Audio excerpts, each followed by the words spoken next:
Welcome back to my videos. In case you don't know what's happened, I'm now older and must review all films like this because I'm 40 and I must now talk like Morgan Freeman in all my videos. I feel old. I feel 40, and this is the most self-indulgent video I've done so far. Figured I'd talk about me. Not a movie, just me. I'm gonna review me. I can't imagine anybody's gonna watch this, but on the offside chance that one of my 133 subscribers is interested enough to know more about me, here you go. I figured 40 is a great opportunity to share that. And I've been feeling really weird about turning 40 because I don't feel 40. If you watch my videos, if you can see, you'll notice I'm wearing a lot of graphic tees with a lot of like comic book characters and cartoons. I think I have a Ninja Turtle shirt on right now. If I'm correct, I think it might be. And this is something I would totally wear to work too. I work in education, and I like my job, and I get to wear whatever I want, and it's great. So, but where did I start out? What made me me? Where did Mac the Movie Guy come from, and why do I keep using it? And I will tell you all of that in this video. Hopefully it'll run under 40 minutes. I'm trying to do this like 40 for 40 and under 40. So God willing, this will not be longer than 40 minutes. That's what my 40 for 40 series has been so far, is me reviewing some of my favorite films of all time that also have audio description, so that you guys can share in understanding who I am as a critic and as a person. Because if you understand my taste, you understand sort of where I'm coming from in reviewing certain films. And I had hoped to be at 20. I'm not. I wanted to do half before and then half after. I didn't quite get to 20, so more of it's going to be after 40. But that's fine. I think I'm probably going to be spiraling for a while. So my nostalgia will be out of control for a little while. I'm probably going to keep watching cartoons from my childhood. I was born in California. I didn't live there long enough to have any memories of it, though. But I'm technically born in California. I'm on my birth certificate. I don't remember any of it. I traveled back there once so that my mom could show me, like, this is where you lived. I don't remember that. These are the people. I don't remember these people. And so it was fun. I mean, it's like, oh, I used to live in this house. I don't remember this house, but I'll take your word for it. And while I was still like a toddler, we moved to Florida, and I lived in South Florida, in one of the bigger cities, not Miami, but and I had fun growing up there. I had a lot of friends. I had a nice house that came as a lovely part of my dad's job, and it was back in the day when you could play outside, and basically people just told you don't get into vans. Like, we didn't have to worry about much else. Like, I didn't have to worry about. There was nothing else to worry about. You could just play outside. You didn't have to worry about your neighbor shooting you because you were playing in their yard. Nothing like that. There was no worry. It was beautiful. Nobody got hit by cars. It was still sort of this weird period where kids could kind of just ride their bikes around, and you could stay out pretty late. You had to be back by dark. It was just nice. And those were the years when I was the youngest too. So these were like young years, and me and all the other kids on the block, our parents felt comfortable enough leaving us outside. You know, it was just, no one was going to take anybody. It helped that my growth spurt started pretty quickly. I was one of the bigger kids in both ways. Yes, I am pretty big.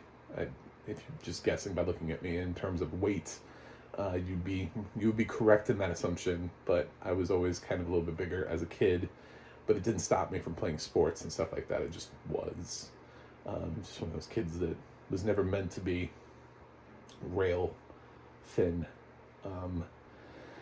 And I was tall, and there were actually two Johns that lived on my street, so my nickname became Big John. So I was like that Robin Hood character for a long time, because there was a Little John and a Big John. And our parents even referred to us that way because when there's two of us standing there and everyone else starts calling you that, then you realize your parents start calling you that. Or your parents refer to their child as John, and then the other one is Big John, or my mom referred to him as Little John. And that is how I grew up. I grew up with a mom who documented everything, took pictures. I had photo albums just out the ass. And when I was a little kid, we used to go to the movies, and she used to actually. There were a couple of times where I legitimately had a photo of me outside of a movie theater. Like, she was at that level of documenting my life. But she did take movie tickets. So movies have always been really important to me. Even before I really knew they were. When I was going back through looking through the photo albums, I was like, man, these are all the movies I saw when I was a kid. Look at that. No wonder. So yeah, I've always been sort of attracted to movies. I actually sort of have this weird thing where I associate movies with where I saw them. Like, I can, for the most part, remember where I first saw a movie. There are some movies that I can't. It's really funny because I usually answer the question of what is my favorite film of all time with Jurassic Park, just because I don't like to fight about things or have to explain it. Jurassic Park is usually just, it's good enough. I think there are people out there who, when they say like a Star Wars movie or like Indiana Jones, you know what I'm saying? Like, there are a couple films like that where they just say it. And maybe it's not their favorite film of all time. Maybe there is like a more like artsy film, but then they have to explain it. There's some films that you can just say and you just don't. And generally, nobody challenges it. They're like, oh, yeah, okay, cool. Yeah, I like that movie too. It was really good. You know, and they just walk away. It's like, I didn't want to get into a debate with you about, well, this film has qualities. It's just, I know you haven't heard of it, and it's off the, no, I don't, I'm not always trying to introduce people to new films. I had an Atari growing up, like an old school Atari. I even had the E.T. game. And yes, that game is a fucking pain in the ass. I remember it. It doesn't do anything. You can't go anywhere. It doesn't make any sense. You just kind of float around as E.T. His neck stretches up, and I remember just moving around. It's funny. I didn't know. At the time as a kid, you don't know. You don't know that you're in a broke-ass video game. And you're just like, how do I play this? Am I in the next level? Where am I? What's going on? And I had one of those, and I also had a thing called a Socrates, which is basically like equivalent of like what we have now with like leapfrogs. Just one of those like random like learning things that connected to a TV. So that was what I started with, and I did get a Game Boy, pretty in like my elementary school years. Mostly for traveling. I wasn't allowed to use it unless I was on a trip. It was mostly to keep me quiet on planes or in cars. So there's that. And I did do the bouncing around. I accumulated a list of friends who had all the other systems. So I did get to play a lot of Nintendo and Sega. And I had two friends that had Segas. So that was pretty easy to always play Sega. And Super Nintendo. I didn't know anybody who owned a Virtual Boy. I did have a friend in one of my classes who brought that giant Sega thing in that drained batteries, the handheld Sega. No, oh my god! But that anyway, those were sort of the major systems when I was a kid. And yeah, so I also had one of my friends who I call my best friend because after I moved, I had one of those childhoods where I lived in like location A and location B, not counting where I was born because I don't remember any of that. I had like split childhood where part of my education was in one place and then the other place. And after I moved away and part A included my dad and part B did not, a lot of things changed for me. I was in a lot of performing arts. I was taking a lot of different musical lessons. I moved to a small town and suddenly didn't have any teachers for any of those instruments anymore, and the performing arts opportunities vanished. I don't know, my mom tried really hard to try to find something for me, but it was really, but community theater was just not a thing where I lived.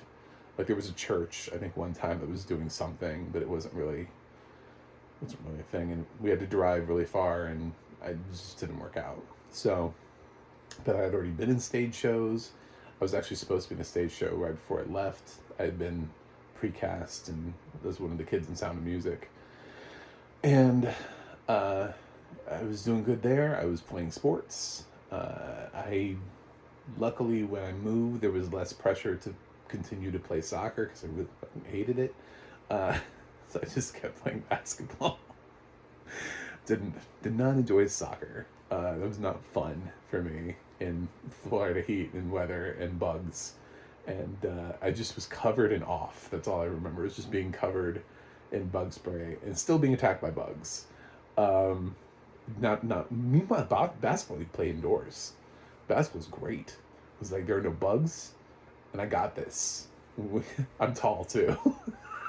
The bad thing about being tall is they always just want you to get the rebound. Nobody ever cares if you can shoot. They just want you to get the rebound. So that was what I did. And my friend was the one who showed me my first R-rated movie, Terminator 2. This is my first R-rated movie that I ever saw, and otherwise I enjoyed my childhood. And at point A, I was a Saturday morning cartoon kid. I got up, I knew where my shows were, I knew which channels they were on, and I flashed back and forth. If it was a rerun, I knew what my second choice was. You know, the show that I kind of watched, kind of got to catch up on. If there was a rerun, or if they were trying some new show out that I just didn't like, because I didn't really understand at that age what like cancellations were, and like where shows went. I was just like, oh, my show's not on. I don't like this new show. I'll watch this one instead. So I watched a whole bunch of shows. I watched a lot of Nickelodeon. I watched Snick on Saturday nights. Stayed up for that. I got to, too, which was exciting, because, I mean, that means staying up till 10 p.m., which, you know, when you don't have when it's not a school night, you can do that, but I did get to watch Snick all the time. And I loved my childhood. It was an indoor-outdoor childhood, too, because you could play outside, so I did play outside a lot. I remember watching 8-Bit Christmas, and in the 80s, they were talking a lot about video games. And it's like, yeah, video games were a large part of our life, but we were still in a position where we could play outside, and did.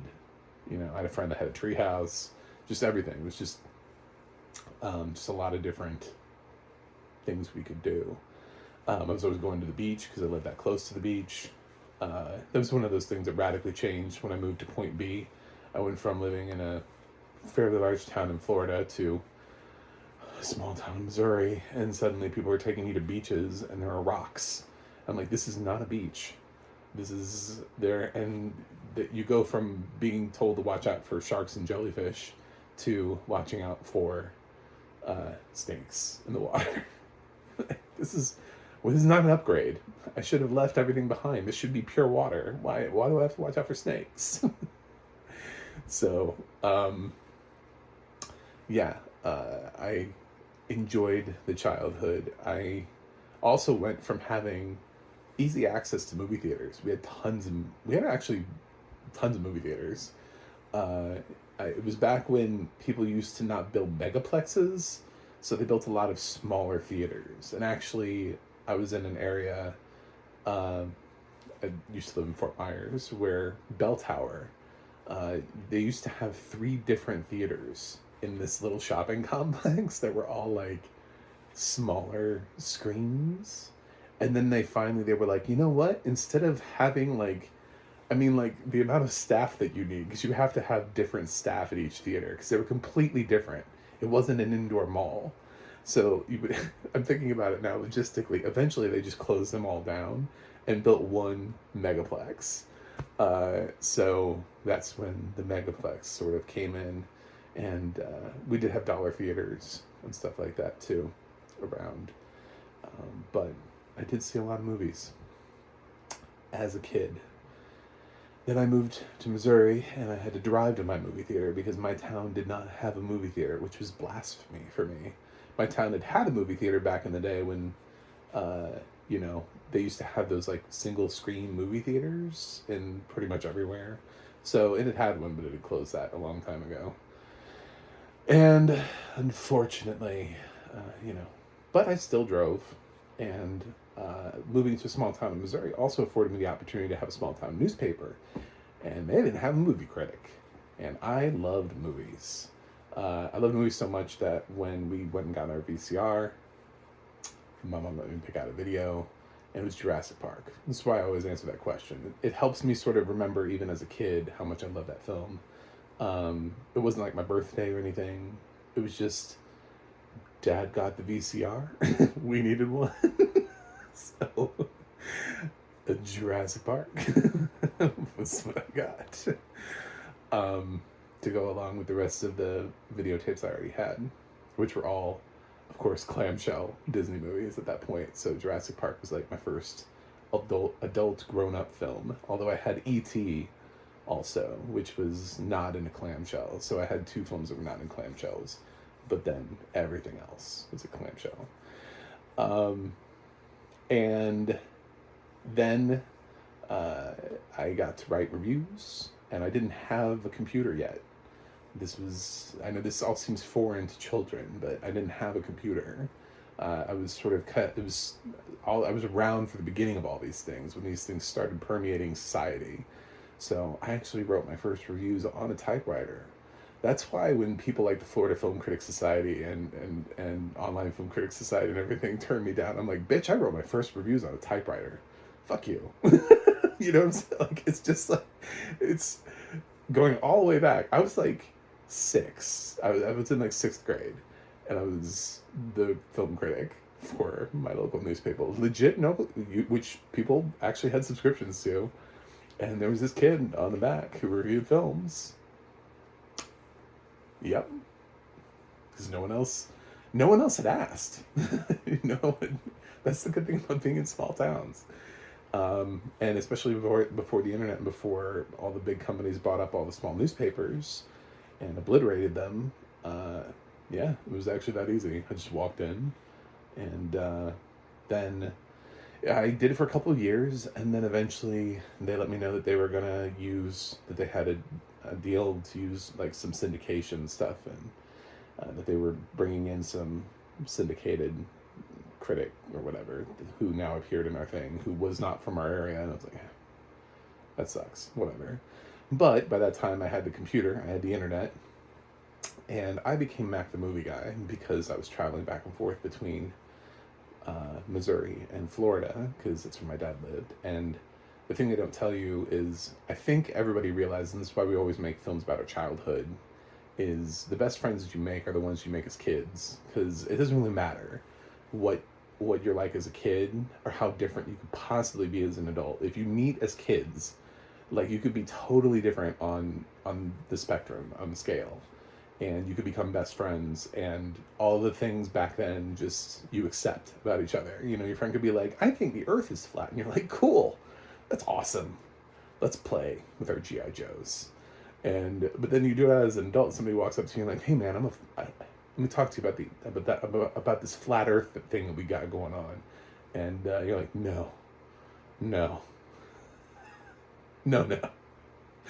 So it's a little bit harder to accept those radical ideas. But as a kid, you're just like, yeah, flat earth, yeah, of course, sure, yeah, let's do it. My friend, one of my remaining friends, because turned out it wouldn't have mattered if I had stayed or moved, because a lot of my friends ended up also having to move to different states. And I had one that didn't, and he sort of became my best friend, my default friend. He also would have turned 40 a few days ago, and rest in peace, because he is no longer with me.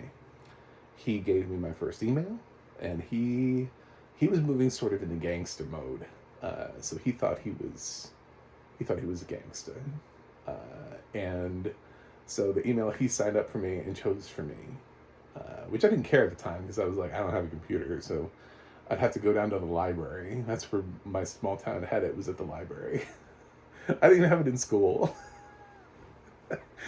And so he signed me up with Mac Daddy NLS. NLS means no limit soldier. Do I look like a no limit soldier to you? The answer is no, I do not. I'm very much the opposite of a no limit soldier.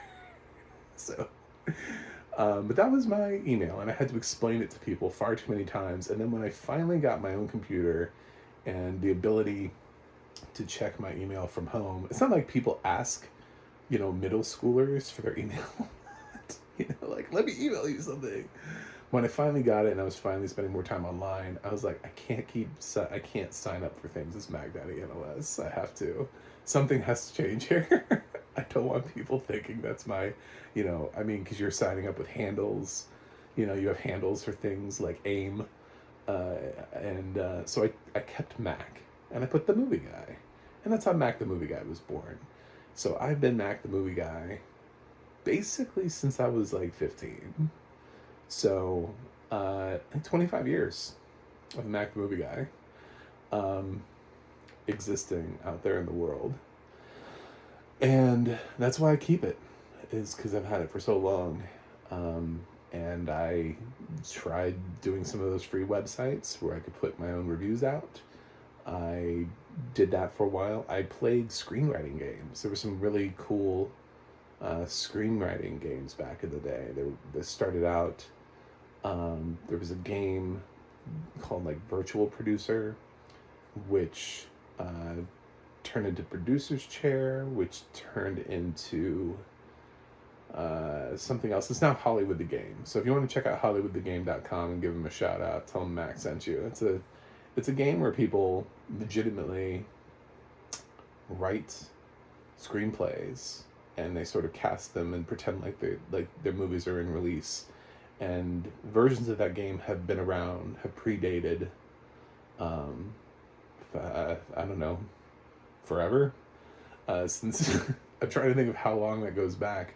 I know why the first website died. As long as Hollywood Stock Exchange has been around, there's been a version of this game. I should say that. As long as that has been around. That's old school for anybody who doesn't know what Hollywood Stock Exchange is. I don't even know if it's still around because I stopped doing that when I lost my vision. But Hollywood Stock Exchange was a thing. It might still be a thing. I stopped doing it when I lost my vision. So, stopped caring about that. I used to like a lot of those types of games. There was a game called Movie Boss where you ran your own movie theater. These are all, I'm very nerdy about movies. You have no idea. I'm revealing it all right now because I'm 40 and I care not anymore. And I played all those. They're not video games. They're like computer game communities. Role-playing games? I don't know. I guess maybe. Sometimes you have to do a little bit more work than you would in normal. I mean, when you have to write an entire screenplay, that's kind of like a little bit more work than a role-playing game. But anyway, so I was doing that, and I was also trying to write reviews for my website, and I knew other film critics. I actually had talked to and reviewed, worked with, had actually interviewed people for my website that were running other websites. I knew Edward Havens from Film Jerk. I've actually spoken with Gitesh Pandya from Box Office Guru, and I can't think of his name right now, but I also knew the guy from Box Office Mojo back in the day. So I didn't get in on the Ain't It Cool News thing, so that was kind of lost on me. But I don't know. I was a kid and I was writing reviews and I was trying to put them out there and trying to get better.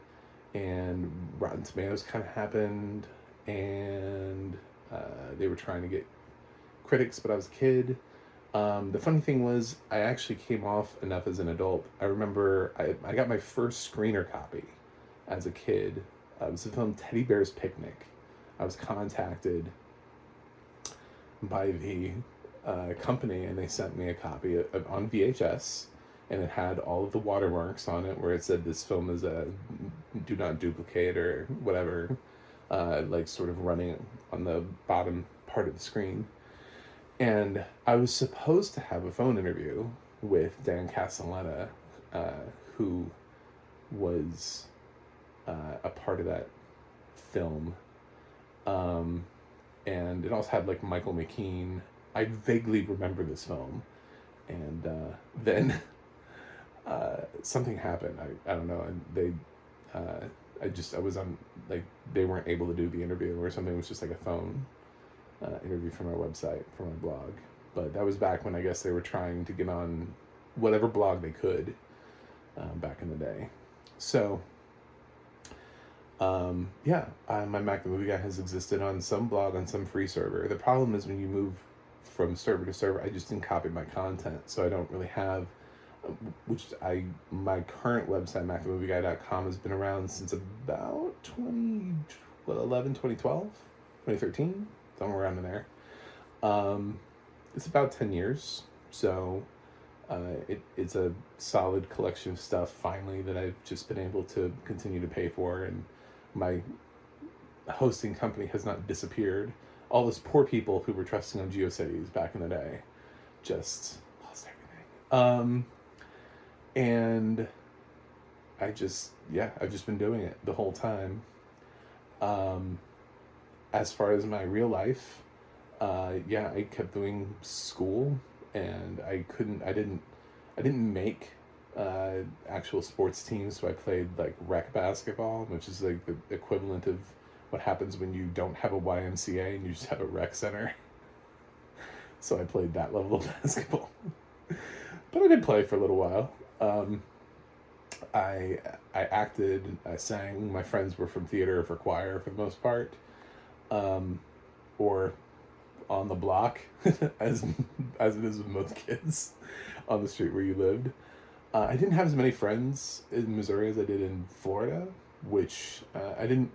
There are things I liked about living in a small town in Missouri, and things I didn't like about living in a small town in Missouri. And when it came time, I finally graduated.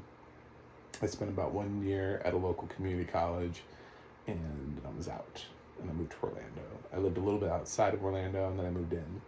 But I did have the experience. Missouri gave me the experience of being able to open a movie theater. We finally got a 6-screen movie theater in our hometown a little bit before I left. It opened in 2000, and I was part of the opening crew, the very first, which is super cool. And I was the first one to raise my hand to the question, I need somebody who wants to be trained in projection. And I raised my hand. And while everybody else was learning how to do concession and all that other stuff, I was learning how to thread movies. I was learning how to splice. I was learning how to change light bulbs. I was doing all that stuff, and I was like 16. It was great. I was being trained by the company projectionist. Worked for B&B Theaters, so shout out to B&B. And from that point on, I was kind of in charge of training other people, because that corporate guy was only there for like 2 days. And my crash course was in like building up and tearing down and threading and being careful of doing all the other things. And then I had to train some other people. My manager knew how to thread, and that was about it. And we had one kid that came over from like another movie theater that knew how to thread in the beginning. They came over from local. So we had like 3 people who knew how to run projection to open a movie theater. And yeah, so projection was kind of mine, even though I didn't have like an official title. It was, if somebody wanted to move up into projection, it was based on me, whether or not I felt like they were ready to move up or not. And I did do other things. You know, you came down for concession, or I did box and ushering and all that other stuff. But I was one of the last 2. We were down 2. It was just me and my friend, who were the final 2. And I left, so she became the last. She became the historical last original cast member from the opening. I was the second to last. That's how long I stayed there. Sad thing is, I wasn't even there that long. It's just, man, people leave. So I made some good friends. I enjoyed that. I enjoyed that time there. We had a little arcade. I got to play video games while waiting for screenings. We screened movies. Screenings are great when you work in movie theaters. The ability to screen a movie at night is such a communal experience. For anybody who's ever worked in a movie theater, it's game changing. Um, Through all this, of course, I could see, and yeah, it was a fun experience. I also worked for a movie gallery. I worked in both. I'm such a cliche. I worked in a movie theater and a movie rental store chain at the same time. So, at the same time, and yeah, I was a senior CSA, senior customer service associate, which meant I was a key holder, but not a manager. Was where my level was. So I could be in charge while there was no manager there. It was like a supervisor, but I also wasn't the manager, so I wasn't responsible for doing like the deposit. Uh, anyway, so I moved, and what did I do?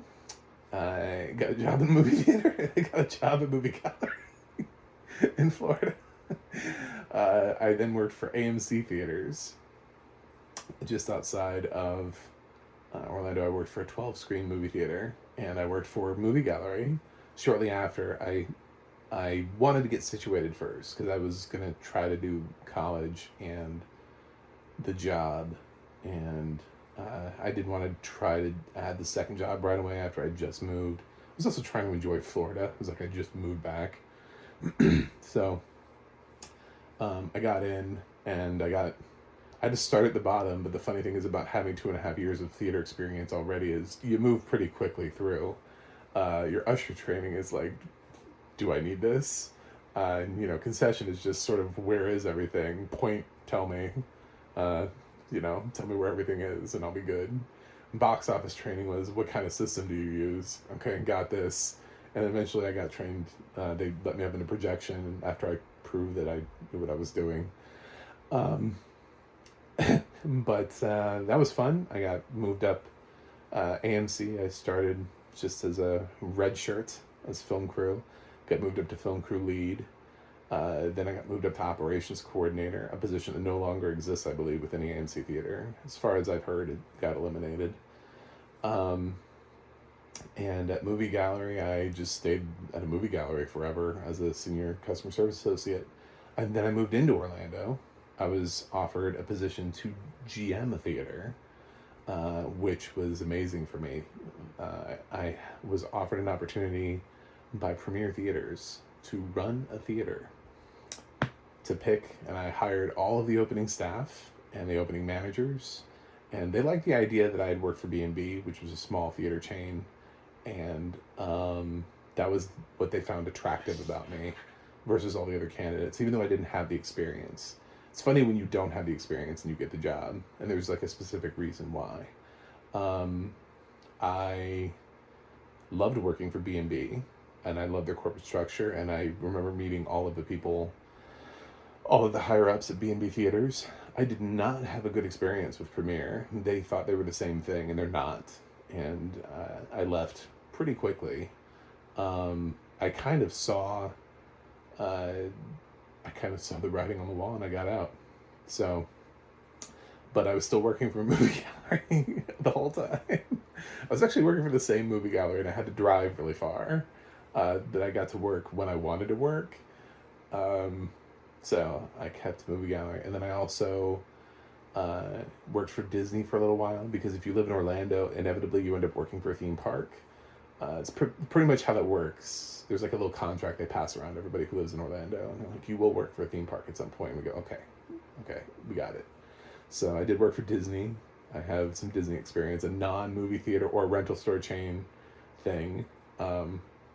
Because back in the day, there used to just be Disney casting. You could just walk in and get a job. Like, it was just like, you walked in, you're like, I'm here, I'm breathing. And they're like, where do you want to work? And I'm like, well, what do you have open? And so I picked the thing that they needed, that sounded the coolest, sounded like I could achieve it. And I got there, and they wanted to move me up to coordinator, but I could never not be late, and you can't move up if you have points. So it was never going to happen.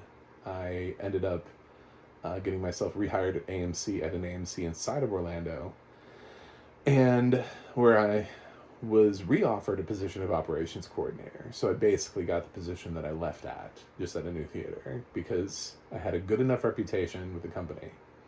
And I was still working for Movie Gallery. This is very important, because then after working for AMC again for about a year, Movie Gallery was like, "Hey, do you want your own store?" And I was like, "Yeah, sure, I guess." So I finally got my own store with Movie Gallery, um, which was great. I was going to school, and you're not supposed to, but they really needed somebody for the store, and I was doing this casual like 1 day a week thing, and mostly I was just working for inventory purposes. I was helping out my manager friend by staying on the payroll, so I wasn't working a whole lot because I had to drive to get to the Movie Gallery. But I agreed. I was like, okay, I'll help you with inventory, and I'll help you when you need me. So give me a call. But I worked just enough to be able to be considered still an employee. And my name came up as being the person being able to rescue this failing Movie Gallery store that nobody wanted. And I took it, and it was fine. Everything was great. Then they changed my district managers, and my district manager was like, "You need to drop out of school." And I was like, "I'm not doing that." So I got fired. And then I went and got a job at Regal. So that was the end of my Movie Gallery video store rental days. And I worked for Regal for a long time, and I was able to go to school, and I really loved working for Regal. I started out again as that. They made me start at the bottom. They didn't care that I'd been an operations coordinator. They were not impressed that I'd been a GM. Unimpressed that I ran my own Movie Gallery. None of that mattered. You will be an usher, sir. So I started at the bottom. I got promoted rather instantaneously to supervisor. I was supervising people who had been there for years, and I'd only been there for like less than 3 months, and I was immediately a supervisor. So at least I got moved up that quickly, and then I got moved up to a manager position because they didn't have operations coordinator. So that I worked there for 6 or 7 years, and finally when I left Regal, I had actually kind of bounced around to a bunch of different Regals. I went to a Regal that Regal had acquired a different chain, and we were transferring them over from their old system to their old system to their new system, and I was part of the group that had been chosen to go train people how to do things the Regal way. Of course, when people are already working in a movie theater, they don't want to be trained. They don't care. So they're like, "Why are you doing this?"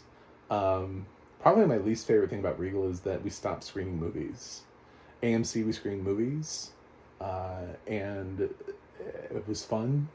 B&B, we screened movies. Regal didn't have film screenings for their staff. It was so bizarre. Like, they just didn't have that culture. And yeah, if I had to choose the one. Also, I was never let in booth in projection until like you had to be a manager. So they wasted a lot of managerial stuff when other companies let their film crew be up in the booth if you knew what you were doing. So there were just a couple things about Regal that I would do differently. They ended up doing that differently. They eliminated the rule about needing to be a manager in projection. That changed while I was working for Regal. But when I started there, they wouldn't let me up in booth. I was like, I've been doing this forever. I guarantee you I can thread faster than you have anybody in booth right now. Nope. So anyway, yeah. So that ended my movie theater and my video rental. I started working in education. I started directing. I was getting involved in theater. I started directing theater. And this whole time, I'm still reviewing films across the internet on websites. I'm still doing that. I'm still plugging away. When I finally figure out what I want to do and change my major and get into the right degree, I go for a film degree. I go for a cinema studies degree, and I graduated from UCF with a cinema studies degree. So I actually have a degree in that. And then I ended up, after all of this, finding out, after getting into the visual arts and balancing sort of like working working in an educational field where I work with music theater kids a lot, and theater kids and acting and directing shows and putting together shows, uh, along with also reviewing films, as kind of being like the core thing that I was doing. A lot of things that generally required me to see, um, or at least at the time I thought I was better at them because I could see. I found out that I woke up one morning and I had lost a little bit of vision in one of my eyes. Now, I was a gamer. I used to play heavy amounts of Xbox on my free time. There was a period of time where I wasn't as caught up on TV shows which is why you've been following some of my stuff on my website. I've been catching up on stuff like Justified and Mad Men. Because truthfully, I really didn't watch that much TV because I was playing video games. I watched movies, but I didn't watch as many TV shows. Just a couple of them that I stayed caught up on. And I played a lot of video games.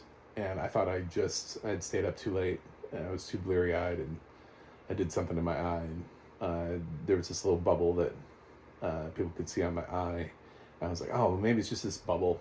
They'll just laser it off, and it'll be back. Nope, turned out glaucoma, and that was a permanent loss. That section was already gone. My pressures were at 50.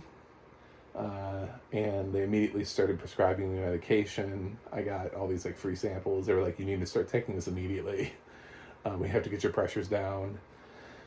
And the person was not, my first eye doctor that I went to was not a specialist in glaucoma. So I went to somebody who was within sort of their little doctor's network. That person was not cool. I did not like them. They didn't like me. Other doctors that I've spoken to since then said some of the answers they gave me were not great answers. So I think they also went long periods of time without seeing me, which meant that they didn't know that I was losing a lot of vision. I didn't know I was losing a lot of vision until I realized I was losing a lot of vision. I was still driving. And I remember driving. The last film that I saw in theaters myself, that I drove myself to, was Coco. I drove myself there, and I could see everything just fine. I could see the lines in the roads. I drove myself back, and there was a section in the road where I couldn't see the lines between, on my side of the road, that differentiated lanes. And I knew they were there, because I've been driving that section of the road for years. And I drove to the movie theater every week, and I had no problem getting to the theater. Suddenly on the way home, I don't know what happened. So I just started losing vision, and there were things, and it became almost impossible to drive at night because my eyes became really sensitive to light. I wear glare glasses a lot now, just because I'm like a vampire.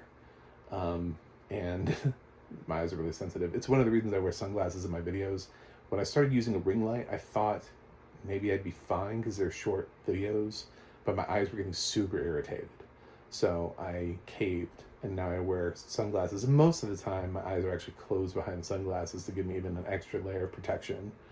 If you're wondering, if you've made it this far into this video, this long-ass video. So I switched doctors. My second doctor, actually my third doctor by this point, was amazing. He got in and fixed my medications, recommended the surgeries. I got into the surgeries. I've had 2 surgeries on each eye. But at this point, I was already sort of at a point where my vision had deteriorated so much. My left eye is almost entirely gone. I have a little pinhole, and it's not even in the center. It's off to the left. So it's I can't even focus on it. I've sort of learned how to use it because it's this thing, but I can't watch a movie with it. So when I say I'm blind, I do mean that. I can't, it doesn't really help me. It helps me the little bit of vision that I have, because I work around blind spots, and I have closed angular glaucoma, which apparently is the worst version of the two. I've been told that it's the version that you don't have a valve in the back of your eye. I was apparently born without one, and nobody ever caught it. I had 20/20 vision as a kid, so I didn't need to go see an eye doctor all the time, and nobody was keeping up on it. The general consensus seemed to be that because when you're a kid, anyway, you start off with low eye pressure, and that my body learned to adapt by slowly increasing the eye pressure over time instead of going from, low to high. I wasn't getting like splitting headaches and everything I was supposed to be having. So, also, when you first go through all of this, I have never been asked so many times in my life if I've fallen down. Now they've stopped asking, but when you first go in, everybody wants to know if you have fallen down. I'm like, no, I'm good, I'm fine. I'm fine, because at that time I still had what I thought was going to be usable sight. And I was like, oh, Seth Rogen always plays characters with glaucoma in movies. We'll be good. I can do this. I can do glaucoma for years. I was so wrong. I was blind within 6 months. So, yeah, there was sort of like a race to preserve whatever little sections of vision in my eye I still had. I'm at hand movement because I can see something like move past my eyes. You know what I'm saying? Like if you wave your hands, I can see that. I'm not at light perception. So for anybody else who's in the visual impaired spectrum, maybe I shouldn't always just say I'm blind, because I am legally blind, but I am registered with all the blind things I need to be registered with. I can't drive, I can't read, and looking at a screen, even a big screen, even going to the movie theater, I can't see anything. And if I can see something, usually it's kind of nightmarish, even if it's not meant to be, because usually it's just like a shadow. It's like weird shadows. It's nothing. It could be a fun comedy, and I could look at it and think I'm hallucinating. It's nothing that makes any sense. So there's nothing I can really do or see. But usually I don't walk into a wall or a door. Smaller objects, I walk into them all the time. I also don't have depth perception, so it doesn't mean I clip doorways all the time. All the time. Even if I can see the wall, it's like for some reason I can't quite get my body around the corner or through the door frame. So I'm constantly checking things or checking people as they walk by me. But I'm a big guy, so I don't have to really worry about me falling down. I'm more worried about them if I walk into them. But hey, I have a stick that I walk around with, so that's their like I have this big thing that I walk around with. If they can't see that, and if they don't know, and they still walk into me, that's on them. Yeah, I did all my cane training, and I'm on all this medication that is creating cataracts on top of everything. So now they're monitoring my cataracts. Apparently, glaucoma medication also increases cataracts. So that's where I'm at in my life. But for a while, I wasn't doing great, because I felt like everything I knew how to do and do well. I was really good on computers. I was always fixing things for people, and I could get in there and somebody would be like, I don't know how to do this on a computer. I'd be like, well, you do that, go here, click this, do that, go down. I was one of those people. Now trying to tell people how to do that when I can't see the screen, and websites have changed and computer programs have updated. I feel useless all the time. I feel so useless. But the one thing that I feel like I can do is I can get on YouTube, I can talk about myself, and I can talk about movies, because I've known movies my whole life. I've been reviewing movies my whole life.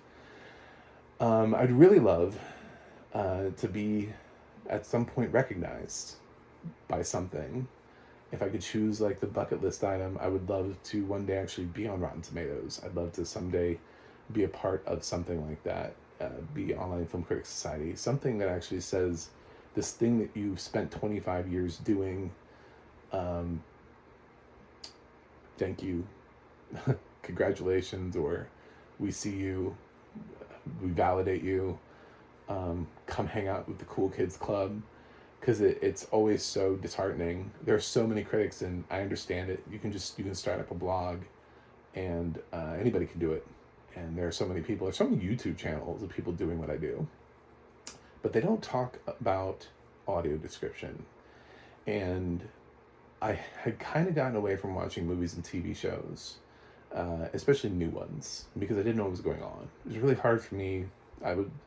When I couldn't see, I was watching a lot of movies I already had seen, and then I kind of found out about audio description in terms of, like, I always knew about it from having worked in movie theaters, the boxes, but those boxes never worked, and nobody, in my experience, nobody ever knew how to fix them. We always just kind of fiddled with it. We had like another box, and supposedly the projectionists would take a look at them later on, and see what was up. Maybe they knew, but I kind of figured out that none of the projectionists really knew what they were doing. It was a lot of like trial and error, to get these things to work. Sort of like the equivalent of calling tech support and like, did you power cycle? Did you turn it off and turn it back on? Yes I did. Yes, I did that. um so yeah, I didn't have a great experience, and I didn't want to go to theaters to show up and find out that, oh, the audio description doesn't work, or, oh, this title doesn't have audio description on it, and be stuck in a movie theater watching. And the experience of doing that, and then finally somebody being like, this is how you turn on audio description. I was like, what? I had an iPhone, and I remember when I first went into my division of blind services, I didn't know how to use my phone. I was just using Siri to do things on my phone. If I couldn't do it through Siri, I couldn't do it. And she was like, we need to turn on your stuff. And so she was blind herself, and she took my phone and she popped on narrator. And I was like, oh my God, you mean I can use my phone again? I was like, oh my God, I'm on Facebook. Like, I hadn't updated Facebook in like a year. It's just like, it's so amazing. It just like blew my mind. And that was sort of like what finding how to turn on audio description on everything was like for me. And ever since that point, I've been so fascinated with it, and I've made it sort of my thing. And that's why I'm here now. I'm 40. I have no idea what I'm doing with my life. I'm in the middle of a midlife crisis. I'm pretty certain my midlife crisis is going to be me inventing the fact that I have children, because I don't know what else to do. I feel like I'm not where I'm supposed to be in life. And I know everybody has kids, and I don't. I don't even have dogs that I can call kids. I'm not even one of those people who can pretend like I have pets that are children. So I think I'm going to invent that I have children and just start talking about them randomly, and we'll see how that goes. But I do know that I really want to fight for audio description, because as somebody who feels like everything was taken away, and felt so lost and down and out, and I still feel that way so often. I'm on so many medications. I